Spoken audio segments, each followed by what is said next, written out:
Welcome, friends. This is Harshad Parik inviting you to listen to some of my short writings on philosophy, religion, psychology, spirituality, education, Krishnamurti, and nature. I hope you have a good listening. This is audio tape number 97, article 653. It is about the greatest challenge. Recently, we visited Gopnath, a place where Narsi Mehta had a vision of Krishna and gopis dancing together. There is a Shiva temple here, which also attracts many visitors. My interest was not this, but to walk on the beach on full moon night. It was beautiful. There was cool, pleasant breeze and silence in the air.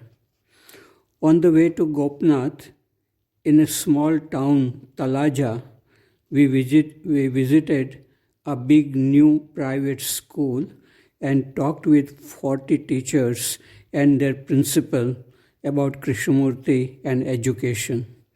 We showed a video of Krishnamurti, talked for 30 minutes about what we have understood from Krishnamurti, and then there was a discussion between us and teachers.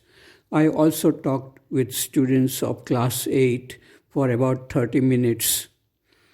In Gopnath, we visited a government primary school and talked with 4 teachers. We told them a little about Krishnamurti and education. The teachers were young and sincere. Even if 1 or 2 teachers begin to think deeper about what Krishnamurti has said on life and education, we have done our work well. The greatest challenge for human beings is not to go to different planets and live there in the outer universe, but to go into the inner universe of the mind and heart and learn to live with freedom, happiness, and love. Without this inward freedom, human beings will go on destroying the earth, themselves, and wherever they go. Article number 654, it is God is my adventure. Many years ago, in 1935, a very interesting book titled God is My Adventure was published. Ram Lando was the author. In this book, Krishnamurti says to Lando, quote, "What matters is that we should live completely at every moment of our lives. That is the only real liberation. Truth is nothing abstract. It is neither philosophy, occultism, nor mysticism. It is everyday life. It is perceiving the meaning and wisdom of life around us. The only life worth dealing is our present life and every one of its moment. But to understand it, we must liberate our mind from all memories and allow it to appreciate spontaneously the present moment. Personal love does not exist for me. Love for me is a constant inner state. It does not matter to me whether I am now with you, with my brother, or with an utter stranger. I have the same feeling of affection for all and each of you. People sometimes think that I am superficial and cold, that my love is negative, and that it is not strong enough to be directed to one person only. But it is not indifference.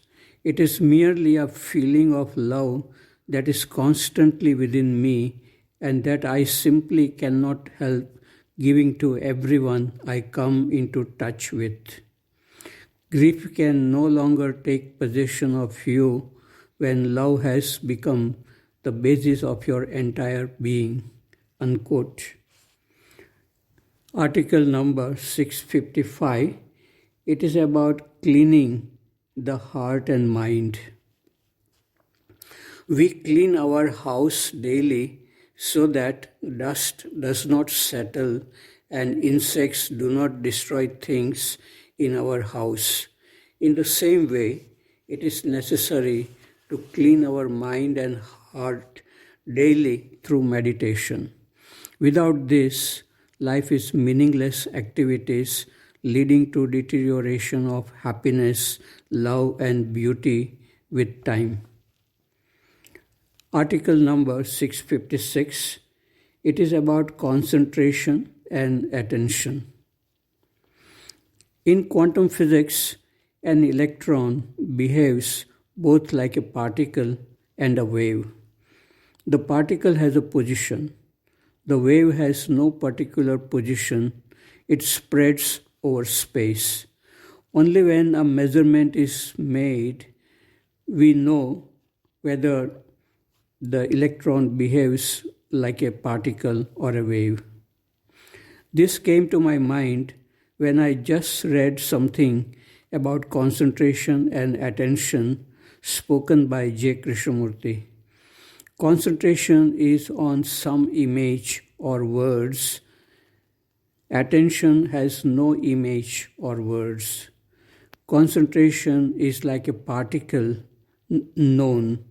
Attention is like a wave, unknown. Attention is the space or silence in which thoughts come and go.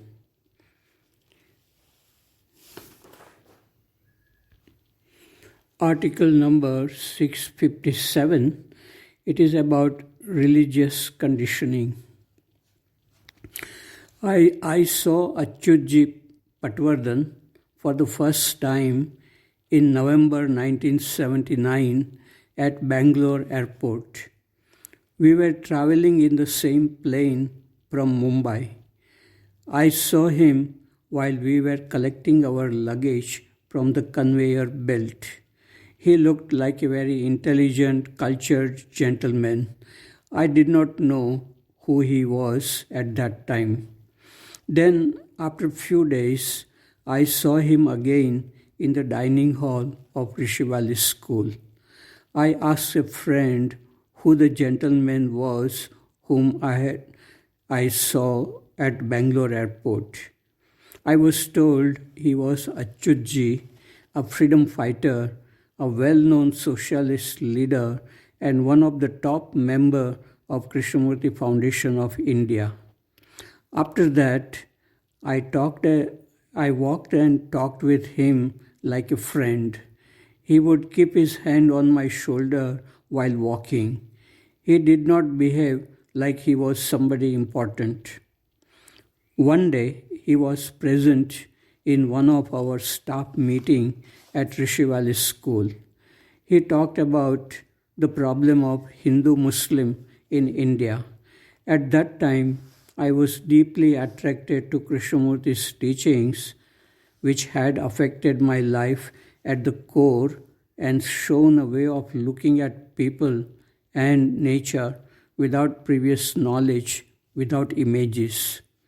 I asked Achyutji without any hesitation, Achyutji, you have been into Krishnamurti's teachings for many years. Do you still look at people as Hindu and Muslim? In my life in USA and Canada, after coming into contact with Krishnamurti's teachings, I felt myself as a human being free from religious and nationalistic conditionings and had shared apartments with people of various religious background and from different countries. Before reading K.'s book, Krishnamurti's books, I was thinking of myself as an Indian and a Hindu and related only with students from India. I was not aware of my conditioning at that time. But after looking deep within myself through Krishnamurti's books, I could see everything, nature and human beings, in a strangely beautiful way, looking at the essence of nature and people without images. This gave a sense of freedom, happiness, beauty. Achyuti said to me, "You are a dreamer. What do you know about riots between Hindus and Muslims during partition of India-Pakistan in 1947? Achyuti was a well-known leader in politics at that time. He knew a lot, experienced much in life. After all these years, I do not look at people as Indian, American, Hindu, Muslim, etc. In my personal life, a different way of looking at nature and human beings remains intact. It is natural and not cultivated by knowledge or intellect. My seeing is free from past knowledge, images, etc. And everything looks fresh, new, strangely beautiful. However, when I read newspapers or videos about what is happening, I can see that not all people are same. People have strong ideas and beliefs based on what they think is truth, and they start insulting others who do not have the same views. They lose sense of love, respect for the same people whom they admired in the past. This is what happens when we begin to believe that our view is the whole truth and others are in illusion or brainwashed by the media. What difference does it make if you have one view about a religion and a political party and your friend has a different view? In all political parties and religions, there are some intelligent and honest people, and some are not intelligent and honest. The important thing is what kind of human being you are. Are you free from negative emotions like anger, corruption, hate, pride, fixed view that you are right and your friend is wrong? I see that people are getting carried away emotionally by their views and doing a lot of damage to their body and mind. If you do not see what exists under the views you possess, you have really not come in direct touch with your own self. You have not seen clearly the source of thoughts and emotion arising within you. You as a human being is far more important than your political and religious views. If you do not see this, you will fight, blame people, live a life in conflicts in relationship. People are fighting coronavirus these days. The real virus is in the mind in the form of strong beliefs and ideas which divide people and cause so much misery in life.